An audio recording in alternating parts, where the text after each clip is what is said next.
Everyone remembers the day when Abraham Josias Sluysken stepped down from the governor's chair and watched a British flag be hauled up over Table Bay. It was September 1795, and to the people of the Cape, it felt less like an invasion than the climax of a long, quiet collusion, one born of fear, opportunity, and a set of secret letters half a world away. To understand the conspiracy, you first need the hard geography of a failing empire. The Dutch East India Company had run the Cape Colony as a way station for ships to and from Asia. By the 1780s and 1790s, the company was bankrupt, its officials corrupt or exhausted, and its rule brittle. Then Europe convulsed. In January 1795, the Batavian Republic was proclaimed after the French revolutionary armies toppled the old Dutch regime. The exiled stadtholder, William V, fled to Britain and sent the notorious Kew Letters, instructing colonial governors to accept British protection rather than submit to French influence.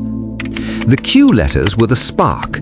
The British government, terrified that France would gain a foothold at the Sea Lane's choke point, prepared a naval expedition. Command of the squadron fell to Vice-Admiral George Keith Elphinstone, while the land force was led by General James Craig.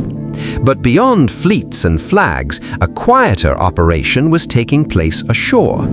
Colonial elites, farmers, merchants, and officials were asking for the British. Many feared revolutionary France more than British rule. Others wanted stability, debt relief, or an end to VOC taxes. In the frontier district, resentful burghers had already risen.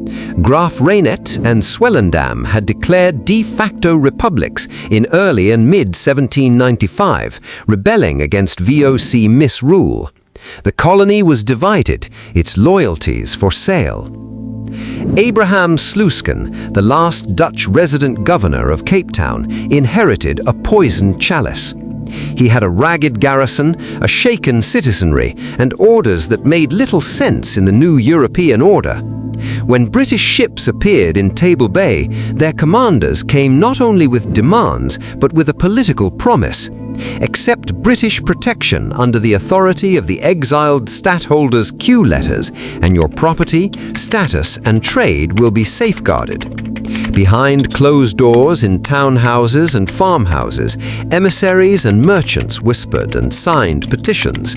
Some colonial councils opened channels with Elphinstone. That clandestine acceptance, pressure from within, legitimized by a royal directive issued thousands of miles away, was the heart of the conspiracy. Sluysken tried to resist. He fortified the town, called militia, and awaited reinforcements that never arrived. But the fragile loyalty of his settlers collapsed faster than his defenses. The burgher militia were unreliable. Many officers refused to fight fellow colonists or a superior British force whose naval guns could batter the shoreline. On 15 September 1795, facing the reality of collapse and the spectre of civil war, Sluysken capitulated. British troops landed and occupied Cape Town with remarkably little bloodshed. What historians later called a conspiracy was not a single plot hatched in shadowy chambers, but a layered political bargain. The Kew Letters providing legalist cover, British strategic urgency providing motive, and a coalition of colonial elites providing willing hands. It was a pragmatic betrayal, not a romance of espionage. No masked rendezvous, just tavern talk, petitions, and signed requests for protection. The consequences were enormous. British occupation in 1795 rewired the colony's administration, law, and trade.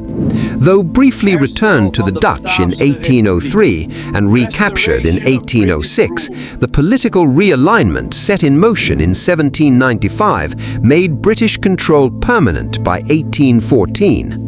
For the indigenous Khoi, for enslaved people, for frontier communities, the change carried new forms of exploitation and new alignments we still trace today.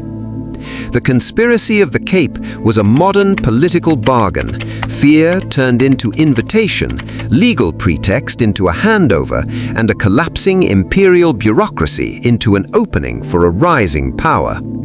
Abraham Sluysken's surrender day remains seared into memory, not because one man betrayed his post, but because a patchwork of private interests and imperial strategy conspired to hand over the keys to the southern tip of Africa, and with them, the fate of a colony.